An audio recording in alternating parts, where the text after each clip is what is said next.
It's weird to be single in my 30s, though, right? Because it's different. Like, when I was in my 20s, I would see a girl at a bar and I would just go talk to her. Like, that was no problem. And now that I'm in my 30s and I know myself better, I see a girl at a bar and I start walking to talk to her, and then I go, I don't even want to hear what I have to say.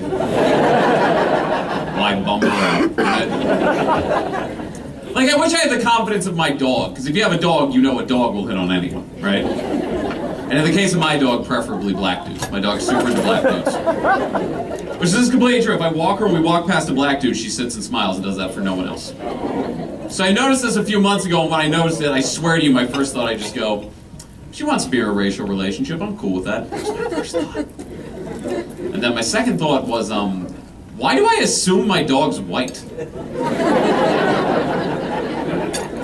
Because if you have an animal, you assume they're your race for some reason, which is stupid. They're adopted.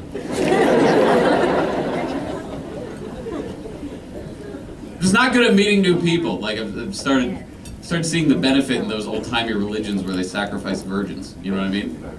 Because that situation, the night before all the town virgins are about to be thrown into a volcano, I would imagine is the easiest night in the world to get laid. You don't need a pickup line. You just walk up to some girl and go, hey, remember you said you'd rather die than sleep with me? Well, well, well.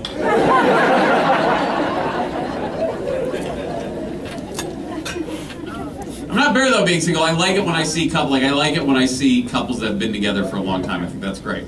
You know, because I know the struggle. It's a lot of hard work for something you know is going to end horribly. And all right, well, the best way a marriage ends, one of you dies first. That is the best way it ends, right? I know. There's always young couples like, you don't know.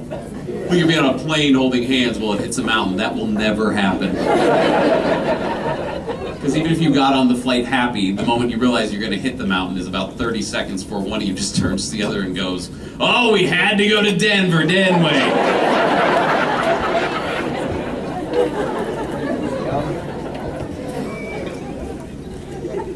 I think marriage is great, all marriage. Like, people get so bad out of shape about gay marriage, I don't understand that. I was watching this religious program, and this dude said, this was honestly his position on gay marriage, he said, if we let gay people get married, the next thing that's going to happen are people are going to start marrying their animals. Okay, well, first of all, if a guy wants to marry his horse, that guy's already banging his horse. So, you may have overlooked the bigger problem. You somehow believe there's a guy out there who's in love with his horse, but Christian enough to wait for marriage.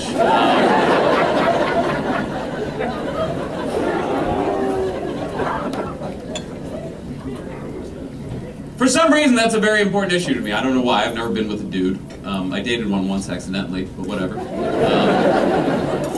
It's true. My first job out of college, one of my coworkers, this guy I worked with, came up to me one day and he goes, hey, I make really good chicken. You should come over for dinner sometime.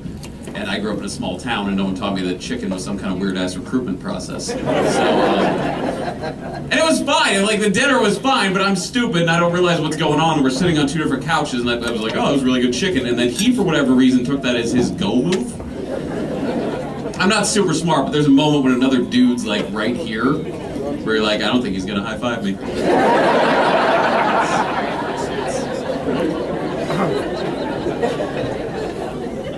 That was something I had to learn in the world at large. We didn't have that kind of knowledge where I grew up. We learned more about, like, you know, meth, I guess. That is, right? Because I'm from the rural Midwest, and that's what you have, which I never did, but I had friends that got into meth, and I never understood it. I was like, what are you doing? You're doing a drug that keeps you awake for 3 days in a row in a town where there's not a reason to be up? Like, you would think you'd want to do psychedelics in that kind of area so you could see things that aren't actually there, you know, like things like money and opportunity and hope.